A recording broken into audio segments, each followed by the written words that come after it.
हरे कृष्णा, राधे राधे, जय श्रीमन नारायण। कैसे हैं आप लोग? आशा करती हूँ कि श्री गणेश की कृपा आप सभी पर बनी रहे, आप सभी स्वस्थ हो और अच्छे हो। इसी कामना के साथ आज हम सुनेंगे माघ मास में सुनी जाने वाली गणेश जी की कहानी। तो चलिए मन में श्री गणेश का ध्यान करते हुए कहानी को सुनते हैं। एक बहुत गरीब अंधी बुढ़िया माई थी। उनका एक छोटा सा परिवार था जिसमें उनका बेटा और बहू थी। बुढ़िया माई श्री गणेश जी की बहुत ही बड़ी भक्त थी। वह हमेशा गणेश जी की पूजा किया करती थी और रोज़ गणेश जी से कहा करती थी, बुढ़िया माई कुछ मांग, मैं तेरी पूजा से बहुत खुश हूँ। बुढ़िया माई ने कहा, मुझे तो मांगना नहीं आता। गणेश भगवान ने कहा, अपने बेटे और बहू से पूछ, मैं कल फिर आऊँगा क्योंकि मैं तेरी पूजा से बहुत प्रसन्न हूँ। अपने बेटे बहू से पूछकर बताती हूँ, बुढ़िया माई ने कहा। तो वह अपने बेटे से बोली, आज मुझे प्रभु विनायक बाबा ने स्वयं दर्शन दिए और उन्होंने मुझे वर मांगने के लिए कहा। मुझे तो पता ही नहीं क्या मांगना चाहिए, तो तुम दोनों ही कुछ सोच समझ कर बताओ कि मुझे विनायक जी से क्या मांगना चाहिए। वो फिर कल आएंगे। बेटे ने कहा कि मैं धन और दौलत मांग लो। और फिर अपनी बहू से पूछा तो वह बोली कि सासू जी, हमारी शादी को काफ़ी समय हो गए हैं और आपको पोता भी नहीं हुआ, तो क्यों ना पोता ही मांग लो। तो बुढ़िया माई ने सोचा कि यह दोनों तो अपने मतलब की चीज़ मांग रहे हैं, तो उन्होंने सोचा कि मेरी प्यारी सहेली से पूछती हूँ, वह सही सलाह देगी। पड़ोस में जाकर कहा कि मुझे विनायक जी ने कहा है कि कुछ वर मांगो, बता सहेली मैं क्या मांगूँ। पड़ोसन ही उसकी सहेली थी। मैंने अपने बेटा से पूछा, बहू से पूछा, तो एक ने कहा धन मांग लो, एक ने कहा पोता मांग लो। तब पड़ोसन बोली कि तू ना धन मांग ना पोता मांग, तू थोड़े दिन तो जिएगी, सो तू आँख मांग ले। तो उसने पड़ोसन की बात नहीं मानी। सरल सी बुढ़िया माई घर पर जाकर सोचने लगी कि ऐसा क्या वरदान लिया जाए कि बेटा बहू भी खुश हो जाए और मेरे मतलब की भी बात हो जाए। अगले दिन गणेश जी आए और बोले कि बुढ़िया माई आज कुछ मांग ले। तब वह बोली, आँख दे जिससे सोने के कटोरे में पोते को दूध पीता देखूं, सुहाग दे, निरोग काया दे, 9 करोड़ की माया दे, बेटा पोता पर पोता, दुनिया में भाई भतीजे सारे भरे, पूरे परिवार सुख दे, मोक्ष दे। तब गणेश जी बोले कि बुढ़िया माई तुमने तो मुझे ठग ही लिया और सब कुछ मांग लिया। और मुस्कुराते हुए बोले, परंतु जैसे तुमने कहा सब वैसे ही होगा। और यह कहकर गणेश जी वहाँ से अंतराध्य हो गए। बुढ़िया माई ने उसी प्रकार सब कुछ हो गया जैसा कि उसने मांगा था। हे गणेश जी, जैसे आपने बुढ़िया माई को दिया वैसे कथा कहने वाले, सुनने वाले और हुंकार भरने वाले सभी को देना। तो यह गणेश जी की प्रथम कहानी थी। आइए अब हम सुनेंगे गणेश जी की द्वितीय कहानी। तो चलिए शुरू करते हैं। एक समय की बात है, एक भाई और बहन रहा करते थे। बहन का नियम था कि वह अपने भाई का चेहरा देखे बिना खाना नहीं खाया करती थी।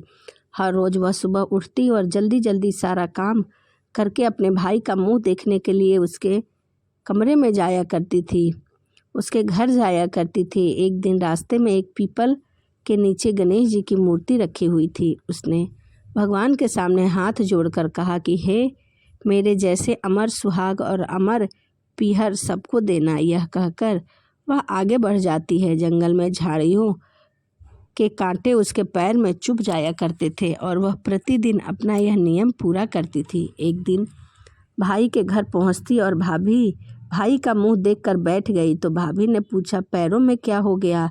यह सुनकर उसने भाभी को जवाब दिया कि रास्ते में जंगल के झाड़ियों के गिरे हुए कांटे पाँव में चुभ गए हैं। जब वह वापस अपने घर जाए तब भाभी ने अपने पति से कहा कि रास्ते को साफ करवा दो, आपकी बहन के पाँव में बहुत सारे कांटे चुभ गए हैं। भाई ने तभी कुल्हाड़ी लेकर सारी झाड़ियों को काटकर रास्ता साफ कर दिया, जिससे गणेश जी का स्थान भी वहाँ से हट गया। यह देखकर भगवान गणेश बहुत क्रोधित हुए। उन्हें बहुत गुस्सा आया और उन्होंने उसके भाई के प्राणों को हर लिया। तभी सभी लोग उसके भाई को अंतिम संस्कार के लिए ले जाने लगे। जब भाई को ले जा रहे थे तब उसकी भाभी रोते हुए लोगों से कहने लगी कि थोड़ी देर और रुक जाओ, इनकी बहन आने वाली है। वह अपने भाई का मुंह देखे बिना नहीं रह सकती, उसका यह नियम है। तभी लोगों ने कहा कि आज तो देख लेगी, परंतु कल कैसे देखेगी। रोज दिन की तरह बहन अपने भाई का मुंह देखने के लिए जंगल से निकली। तब जंगल में उसने देखा कि सारा रास्ता साफ किया हुआ है। जब वह आगे बढ़ी तो उसने देखा कि सिद्धिविनायक को भी वहाँ से हटा दिया गया है। तब उसने जाने से पहले गणेश जी को एक अच्छे स्थान पर रखकर उन्हें स्थान दिया और हाथ जोड़कर बोली, भगवान मेरे जैसा अमर सुहाग और अमर पीहर सबको देना। और यह बोलकर वह आगे निकल गई। तभी भगवान गणेश सोचने लगे कि अगर इसकी नहीं सुनी तो हमें कौन मानेगा, हमारी पूजा कौन करेगा। तब सिद्धिविनायक ने उसे आवाज़ दी, बेटी इस खेजड़ी की 7 पत्तियां लेकर जा और उसे कच्चे दूध में घोलकर अपने भाई के ऊपर छींटे मार देना। वह उठकर बैठ जाएगा जो कि अभी सोया हुआ है। यह सुनकर जब बहन पीछे मुड़ी तो वहाँ उसे कोई भी दिखाई नहीं दिया। फिर वह सोचने लगी कि ठीक है, जैसा मैंने सुना वैसा कर लेती हूँ। फिर वह 7 खेजड़ी की पत्तियाँ लेकर अपने भाई के घर पहुँची। उसने देखा वहाँ कई लोग बैठे हुए हैं, भाभी बैठकर रो रही है और भाई की लाश पड़ी हुई है। तब उसने उन 7 पत्तियों को जिस तरह बताया था वह नियम के तरह कर लिया और अपने भाई के ऊपर छींटे मारे। तभी भाई उठकर बैठ गया। भाई बहन से बोला, मुझे बहुत ही गहरी नींद आ गई थी। तब बहन बोली कि यह नींद किसी दुश्मन को भी ना आए, आज के बाद तुम्हें ऐसी नींद कभी नहीं आएगी। और भाई बहन आपस में लिपटकर रोने लगे। तो यह गणेश जी और भाई बहन की कहानी थी।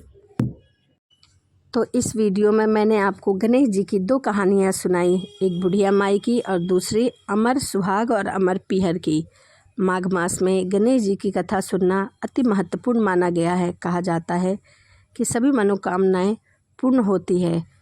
तो आपको वीडियो कैसी लगी कमेंट ज़रूर करिएगा। कमेंट में जय श्री गणेश ज़रूर लिखिएगा और यदि आपको वीडियो अच्छी लगी हो तो एक लाइक ज़रूर करें। तो चलिए इसी के साथ वीडियो को समाप्त करते हैं और मिलते हैं अगली वीडियो में। राधे राधे, जय श्रीमन नारायण, हरे कृष्णा।